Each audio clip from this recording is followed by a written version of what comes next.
现在这个大六座的 SUV 市场里面，几乎每个品牌都在说自己是全能六座，但是真的要做到这一点，哪是这么容易呢？今天我们就找来了2台20万级的热门六座 SUV， 一台是银河 M9 两驱探索版，另外一台是深蓝 S09 后驱 Ultra 版。我们准备通过一次完整的实车对比，从外观到座舱，从驾乘舒适到辅助驾驶，看看谁才是真正的20万级更强更超值的家庭大六座。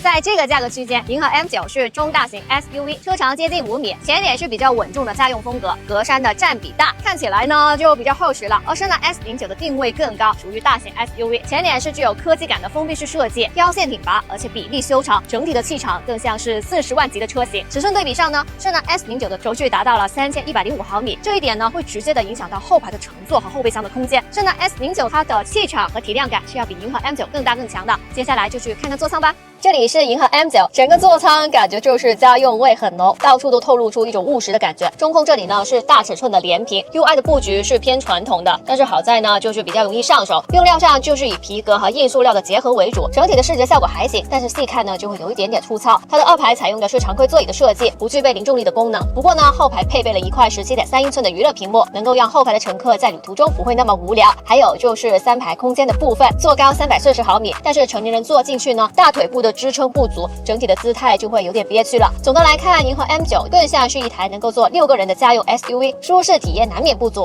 接下来就去看看深蓝那边。坐进来的第一感觉呢，就是会觉得深蓝 S09 更高级一点，符合它大型 SUV 的身份。整个座舱的氛围是明显更高级的，曙光层的配色，黑色的顶棚，再加上大面积的皮革包覆，从门板到中控台，每一个细节都处理得很细腻。你能看到啊，像这些开门的拉手，还有饰条的位置，都是用了镀铬的点缀，再配合上木纹饰板和电镀的工艺件的细节，整体的质感确实要比 M9 要高一个层级的。车机搭载的是鸿蒙座舱 Harmony Space 5，这套系统的流畅度和语音的识别速度都是挺快的，和整套的鸿蒙生态联动起来也是比较丝滑。那中控台这里呢有一个50瓦的手机无线快充，下面呢还留了一个储物槽。最有意思的就是中间这个移动中岛，里面还带了一个冰箱，而且呢它是可以前后的移动的，这样一来第3排的人也能使用到冰箱。要是你停在一些比较窄的车位呢，只要挪动一下这个中岛，你就可以从副驾那边去下车了。现在来看一下第2排，深蓝 S09 配备的是双零重力座椅，按一下按钮就能够躺平，还能调出太空躺姿。长途出行的时候呢，差不多就能当一张小床来使用，这点做的还是相当不错的。而且呢，后排还配了一块尺寸达到21.4英寸的3K 娱乐屏，这块屏幕就比银河 M9 的更有诚意了，清晰度高，反应也快，可以看视频、投屏、连手机。平时不论是带孩子出行还是长途旅行，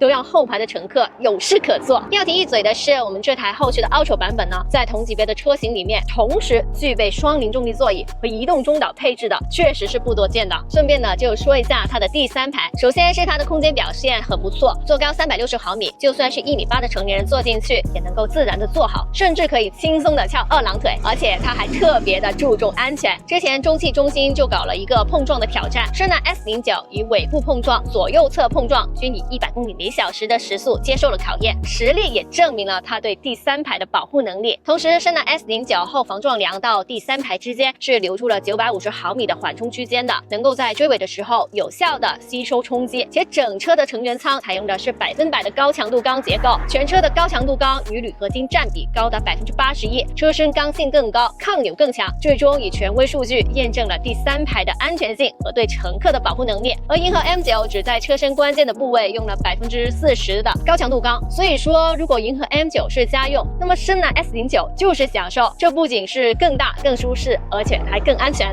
现在我们要看的就是后备箱，这里有7个箱子，我们来实测一下吧。首先呢就是银河 M9， 那官方数据它的后备箱容积呢是359升。OK， 那我们就来试一下。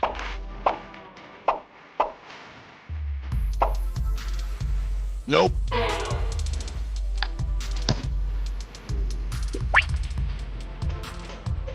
这个门关不上，我们就只能拿走一个箱子了。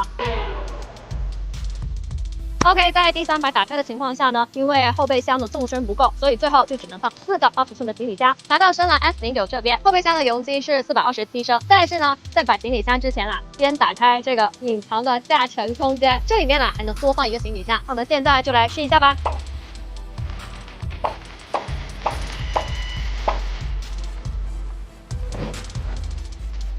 你们看啊，最后实测就是满座6人的情况下，也可以放入7个20寸的行李箱。那这样看来呢，这就意味着全家6人出行的时候，深蓝 S09还能多带2个登机箱，1个婴儿车。这种装载能力不只是数字上面的优势，而是空间布局设计的更合理，纵深更长，地板呢也更加的平整。同样的6座，银河 M9可以做到的就是满员出门，而深蓝 S09才是真正的满载出行。空间就测完了，接下来就要试一下他们在高速领航的功能，顺便跟大家聊一下这2台车在动态表现上面的区别。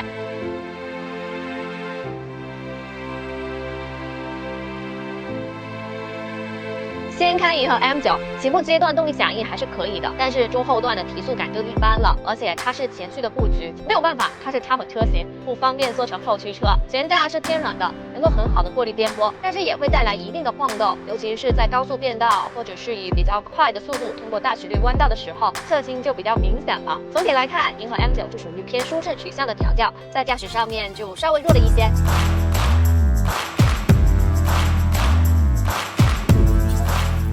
现在换到深蓝 S09，感受就完全不一样。这台车是一个后驱的布局，动力释放更加的平顺线性，推背感也更自然。特别的是，深蓝 S09搭载了分体式 CDC 可变悬架，它能够根据路况实时的调整阻尼，像加速的时候能够自动的抑制车辆抬头，刹车的时候可以防止点头，转弯的时候还能主动的抑制侧倾，让驾乘的稳定感大大的增强。反观银河 M9呢，它就只有 CDC 是没有空悬的，即便是它的顶配车型呢，也是需要13000来进行选装，实际驾驶也一般，体验方面是不如 S09的。要知道，对于大6座的 SUV 来说，车辆本身的尺寸和重量都比较大，在加速、刹车、转弯等等各种的行驶状态下，保持车身的稳定是非常重要的。那像 CDC 加空悬这种能够实时的调整阻尼的配置，就显得尤为关键。深蓝 S09有，而银河 M9没有，这也让深蓝 S09在行驶稳定性方面有了明显的优势。关键是它的这套智能底盘不只是机械层面做得好，还能够通过CDC 和车身姿态控制系统联动，实现3维的动态调节。不管是在城里堵车、跑郊区的山路，还是高速的巡航，车里的人都能明显的感觉到那种柔中带韧的高级感。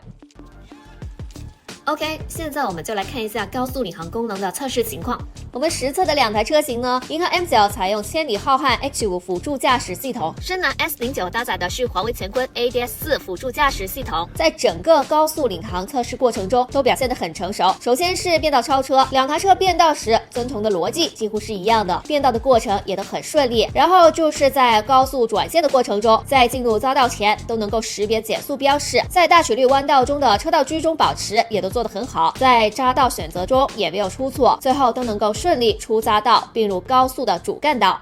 在辅助驾驶这一块呢，其实算法和数据积累才是关键，光堆传感器却没有好的技术底子是行不通的。就说说特斯拉吧，它的算法厉害，也有海量的行驶数据积累，所以呢，特斯拉就坚持采用纯视觉的方案，凭借强大的算法与海量的真实数据，带来了很好的用户体验。再来看看深蓝 S09，它搭载的是华为乾坤 ADS4 辅助驾驶系统，依托自身优秀的算法以及不断积累的数据，在视觉感知方面，相较于激光感知，也是表现得很稳健从容。今天的体验呢，也是进一步的印证了算法和数据积累在辅助驾驶领域的核心地位。虽然说2台车都是打着家庭6座的旗号，不过的银河 M9 从家用的角度来看呢，也算是及格的。但是深蓝 S09就是在用更高一级的平台和更丰富的配置，把家庭旗舰这个概念真正的落到了实处。它的整个座舱呢是更有高级感，3排的安全更到位，尾箱的装载能力也设计的更巧思。那换句话说呢，如果你计划在20到30万这个价格区间里面入手一台真正能够满足家庭全方位需求的旗舰 SUV， 深蓝 S09的综合实力和性价比确实让它成为值得考虑的选择。当然呢，你要是预算稍微的有限的话，也可以看看它的后驱 Max 版本，大空间、彩电、大沙发都是配齐的，家用的需求也顾得挺周全。那今天就到这里了，拜拜。补充一个消息，目前国补免税开启了倒计时，如果在双11活动购深蓝，可以享受购置税兜底，最高有5万元的现金优惠。